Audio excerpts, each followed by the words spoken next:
അപ്പോൾ ഇന്നൊരു ദിവസം കൂടി ഉള്ളൂ ഓതായിൽ. ഇനി 2 മാസത്തെ വെക്കേഷനാണ്. അപ്പോൾ രാവിലത്തെ പരിപാടികൾ ഒന്ന് തീർത്തുകൊണ്ടിരിക്കുക. ഇന്ന് നൈറ്റാണ് ഇച്ചാൻ എത്തുക. ഇന്ന് ആനുവൽ ഡേ ആണ്. അത് കഴിഞ്ഞ് നാളെ വെളുപ്പിന് വയനാട്ടിലേക്ക് വിടും.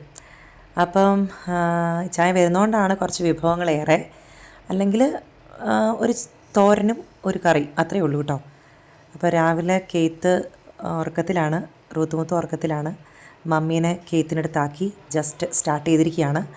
അപ്പം കുറച്ച് വിഭവങ്ങൾ ഉണ്ടാക്കണ തിരക്കാണ്. അപ്പം കോളിഫ്ലവർ പോലെ തന്നെ അല്ലെങ്കിൽ ചിക്കൻ പോലെ തന്നെ ചെയ്തെടുക്കാവുന്ന ഒരു കാര്യമാണ് നമ്മുടെ ഇടിച്ചക്കയും കൊണ്ട് ചെയ്യാവുന്ന കേട്ടോ. അത് റൂത്തിന് നല്ല ഇഷ്ടമാണ്, മമ്മിക്ക് നല്ല ഇഷ്ടമായി. അത് ചോറിന് മുമ്പേ ഒരു 11:30 കൂടി തന്നെ തീരുമാനമായി കേട്ടോ. ബാക്കി ഐറ്റംസൊക്കെ കൂട്ടി നല്ല ചോറ് കൂട്ടി ഞങ്ങൾ കഴിച്ച് വയനാട്ടിലേക്ക് തിരിച്ചു.